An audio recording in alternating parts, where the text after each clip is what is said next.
Underway here at the Pacific Northwest District Champs after our brief break. Hope you got your snacks in, because now these robots are going to snack on these notes towards the speaker. Both alliances putting up decently impressive efforts here in the autonomous period. Looks like your score is going to settle out to 29 points blue, 24 points red, and drivers will now take control once more. Over towards our respective amps we go on both alliance sides of the field.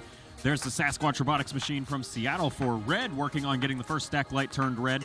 And now Orf comes in from Olympia right next to him, and they balance the note on the lip of the amp. That one falls back out to the field of play. They'll try again to get that going in just a moment. The Blue Alliance Earth machine, this one of the surf variety, back to their source. Note in that robot, and it bounces around, flopping forwards as they drive that robot forwards into the Blue Alliance wall, and then the notes make their way through the speaker contraptions. Error code 0 for the Blue Alliance now on the center line, reaching up. They've got their input wheels about 3 feet up in the air there, and there's no notes up in that area, let alone any you could intake that way. But maybe they're working on trying to slow down these. We've started to see the pass-forward strategy a bit. Maybe they're thinking proactively preventing that. There's Surf for the Blue Alliance now, across from Squim and over to the Blue Alliance source. Note pending, sitting on the floor, waiting for them. Minute left to play, and they'll come back across the field as their alliance trails by just 1 point. There's the Blue Alliance machine of Sasquatch Robotics racing across now, and followed immediately by the Iron Riders out of Seattle. Both towards the Red Alliance source, top right corner of the field. Now, one of them's able to get out of there pretty quick. Sasquatch has this down pat, and the Iron Riders still working out the bumps in their overall strategy. The note ends up in their robot looking a bit more like a Long John than a normal, like, regular circle donut. That was an analogy that halfway worked, but the speaker fully worked over on the Red Alliance side of the field, and that amplification bonus helped cement their lead. They now lead by 7 points with 15 seconds left to play. High notes making their way in. One of them lands on a microphone for the Red Alliance, and that would spotlight a robot if there was one on that chain under it, but there is not. There is a Red Alliance robot airborne on both stage left and right for a total of 6 points of endgame score. Actually, make that 7 because there's a parked robot as well over on red. Myriad points on blue that I will let people far more qualified than I count up, and we'll get a score to you here in just a moment.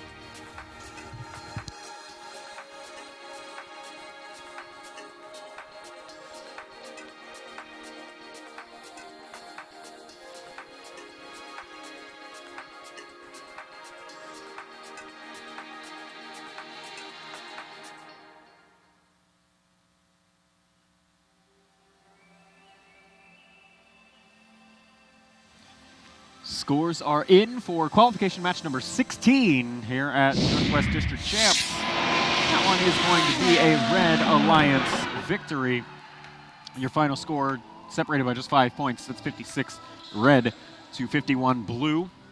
And 2 ranking points for each of those Red Alliance teams. Brett, we're seeing the level of competition continue to stay high. I don't think we've had a single Alliance score below like 50 all week so far. What's your thoughts here, match 16 in the books? Well, I think, we're continuing to see strategies evolve. We're seeing teams that are really working up to that next level, some teams still figuring some things out. And as we take a look at our highlight this time around, what I want to focus on is the timing of the speaker amplification. You and I talked about that in our last match a little bit.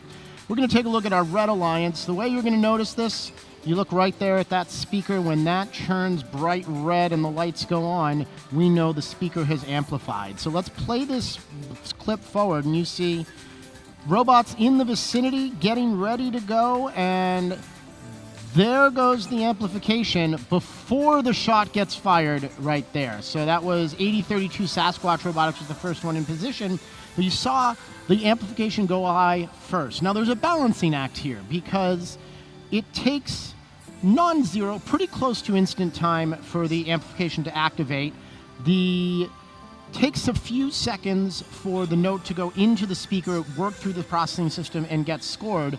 So teams are trying to find that balance where if you amplify too early, you're wasting time.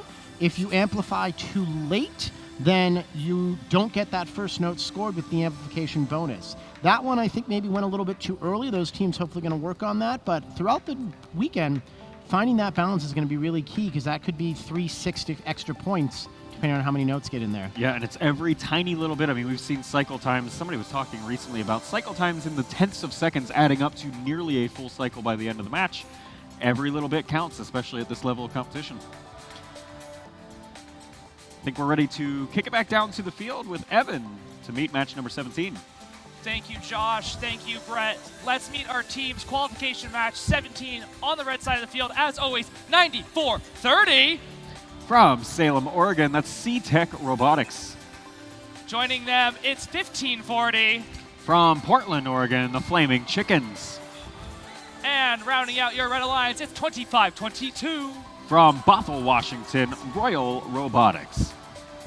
On the blue side of the field, say hello, it's 94-43. From Seattle,